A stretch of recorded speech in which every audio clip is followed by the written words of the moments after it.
Fisiología del riñón.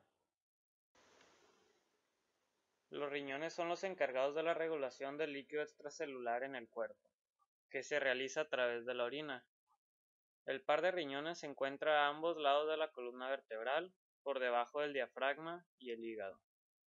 Cada riñón adulto pesa alrededor de 160 gramos y tiene cerca de 11 centímetros de largo y 5 centímetros de ancho. En el proceso de formación de la orina, los riñones regulan 1. El volumen de plasma sanguíneo. 2. La concentración de productos de desecho dentro del plasma. 3. La concentración de electrolitos en el plasma. Y 4. El pH del plasma. Los riñones muestran dos regiones diferentes. Primero, la corteza, más externa, es de aspecto café rojizo y granular, debido a la abundancia de capilares. La región más profunda, o médula, es de aspecto rayado debido a la presencia de túbulos microscópicos y vasos sanguíneos. La médula está compuesta por 8 a 15 pirámides renales cónicas separadas por columnas renales. Cada pirámide se proyecta en una pequeña depresión llamada cáliz menor. Varios cálices menores se unen para formar un cáliz mayor, mientras que los cálices mayores se unen para formar la pelvis renal. La pelvis renal va a colectar la orina desde los cálices y la va a transportar a los uréteres, y estos a su vez a la vejiga urinaria. La estructura microscópica del riñón va a estar dada por los vasos sanguíneos renales y la nefrona. Los principales vasos sanguíneos del riñón van a ser la arteria renal, la arteria interlobulares, las arterias arqueadas y las arteriolas aferentes, que estas van a ser las que van a desembocar en los glomérulos. Mientras que la nefrona va a ser la estructura funcional de los riñones. La nefrona va a estar formado por la cápsula de Bowman, el túbulo contorneado proximal, la asa de Henle, el tubo contorneado distal y el tubo colector, que más adelante se especificarán. La filtración glomerular es el paso de los líquidos desde el capilar glomerular a la nefrona, por procedimientos exclusivamente físicos. Las células endoteliales de los capilares glomerulares presentan grandes orificios, de 200 a 500 Armstrong de diámetro, llamados ventanas. Por ello se dice que el endotelio glomerular es fenestrado. Antes que el líquido del plasma sanguíneo pueda entrar en el interior de la cápsula glomerular, debe ser filtrado a través de 3 capas que sirven como filtros selectivos. La primera barrera de filtración potencial la constituyen los orificios capilares. La segunda barrera potencial es la membrana basal glomerular, situada inmediatamente por fuera del endotelio capsular. A continuación debe pasar a través de la capa interna de la cápsula glomerular, donde se localiza la tercera barrera de filtración potencial. Esta capa está compuesta por células llamadas podocitos.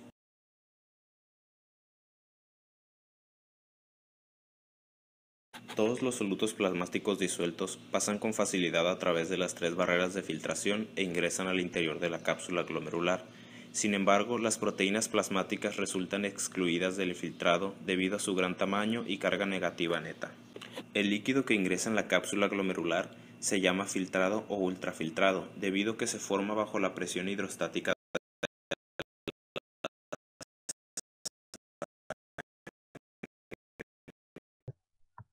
Reabsorción de agua y sal. La reabsorción es el retorno de moléculas del filtrado desde los túbulos a la sangre. Se da por ósmosis, resultante del transporte de sodio y clorio. Es necesario generar una gradiente de concentración entre el filtrado glomerular y el plasma. Todos los solutos, excepto las proteínas, ingresan al ultrafiltrado glomerular.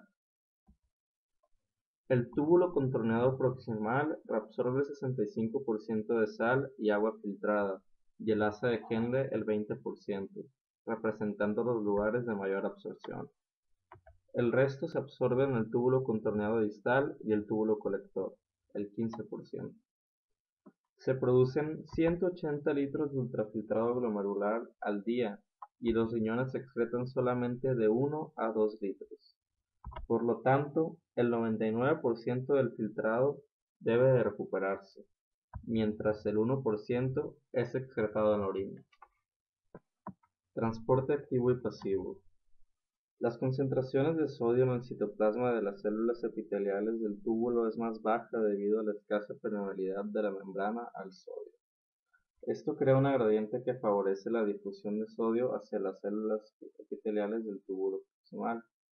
El sodio es expulsado gracias a la actuación de bombas de sodio y potasio. Los iones de cloro siguen de forma pasiva a los iones de sodio hacia el líquido intersticial. El agua se mueve al líquido intersticial por ósmosis.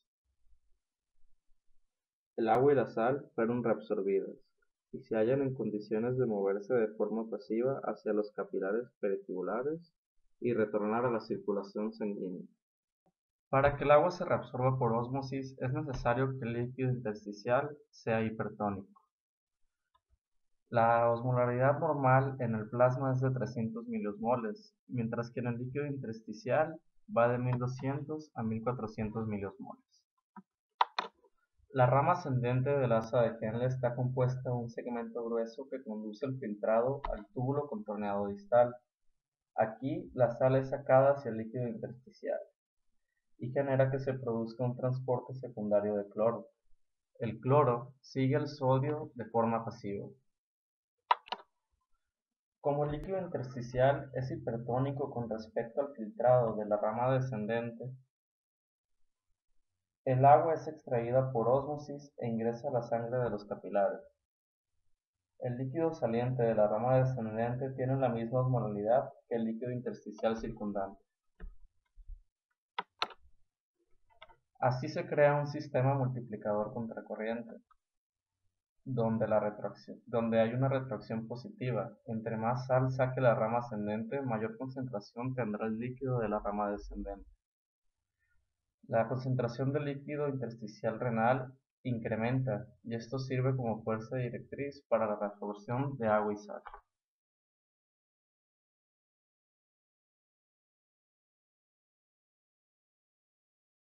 Una de las principales funciones de los riñones es eliminar el exceso de iones y productos de desecho de la sangre. La depuración renal es la capacidad de los riñones para remover moléculas del plasma sanguíneo y excretarlas en la orina. Como resultado de la depuración, las concentraciones de dichas sustancias en la sangre que abandona los riñones en la vena renal son más bajas que sus concentraciones en la sangre que ingresa a los riñones por medio de la arteria renal. El proceso de filtración, un tipo de transporte de carga a través de los capilares, promueve la depuración renal. La reabsorción, que incluye el transporte membrana por intermedio de proteínas acarreadoras, mueve moléculas y iones desde el filtrado a la sangre. De esta manera reduce la depuración. La secreción mueve moléculas y iones fuera de los capilares peritubulares hacia el líquido intersticial, desde donde son transportadas a través de la membrana basolateral de las células epiteliales hacia la luz de un túbulo nefrócnico. Las moléculas sometidas tanto a filtración como a secreción resultan eliminadas en la orina con más rapidez que las moléculas que no son secretadas. En resumen, el proceso de reabsorción disminuye la depuración renal, mientras que el proceso de secreción la incrementa. La tasa a la cual una sustancia plasmática es excretada en la orina es igual a la tasa a la cual la misma ingresa al filtrado, es decir, su tasa de filtración más la tasa de secreción, menos la tasa a la cual es reabsorbida desde el filtrado. Si una sustancia plasmática es filtrada pero no es reabsorbida ni secretada, su tasa de excreción debe ser igual que su tasa de filtración. Este hecho se utiliza para medir el volumen de plasma sanguíneo filtrado por un minuto por los riñones, llamado tasa de filtración glomerular. La medición de esta es muy importante para valorar la salud de los riñones. Plantas como alcachofas, dalias, cebollas y ajos producen inulina, un polímero del monosacárido fructosa. Cuando se inyecta en sangre, el glomérulo filtra la inulina y la cantidad excretada por minuto es exactamente igual a la que se filtró. La depuración plasmática renal es el volumen del plasma del cual se elimina por completo una sustancia en un minuto por la excreción de orina. La depuración plasmática renal de una sustancia que se reabsorbe debe ser menor que la tasa de filtración glomerular. Si una sustancia no se reabsorbe, toda la cantidad filtrada resultará depurada. Además, si esta sustancia es secretada por transporte activo en los túbulos renales desde la sangre peritubular, una cantidad adicional de plasma puede depurarse de tal sustancia. Por lo tanto, la depuración plasmática renal de una sustancia que es filtrada y secretada es mayor que la tasa de filtración glomerular. La fórmula es el volumen de orina por minuto multiplicado por la concentración de la sustancia en orina dividido entre la concentración de la sustancia en plasma. La urea es un producto de desecho del metabolismo de aminoácidos que secreta el hígado en sangre y después es filtrada hacia la cápsula glomerular.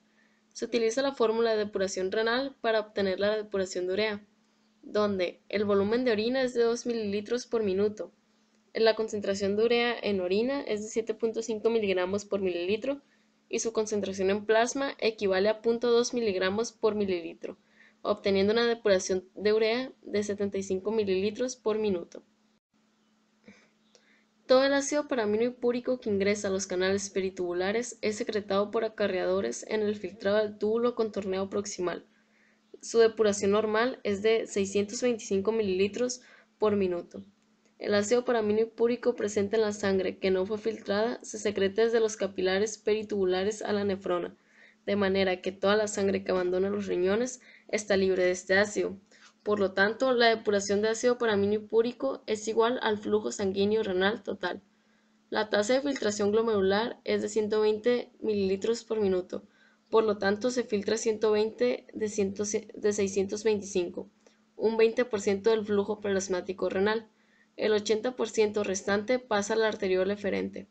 El flujo sanguíneo renal total se calcula dividiendo la depuración del ácido paraminopúrico por la fracción del volumen de sangre representada por el plasma. El glomérulo filtra con facilidad la glucosa y pasa de la sangre hacia el túbulo renal. Estas moléculas suelen estar ausentes en la orina, por lo tanto se reabsorben por completo, lo cual tiene lugar en el túbulo contorneado proximal por transporte activo secundario. Luego, la glucosa se transporta fuera de la célula por difusión facilitada y es reabsorbida en la sangre.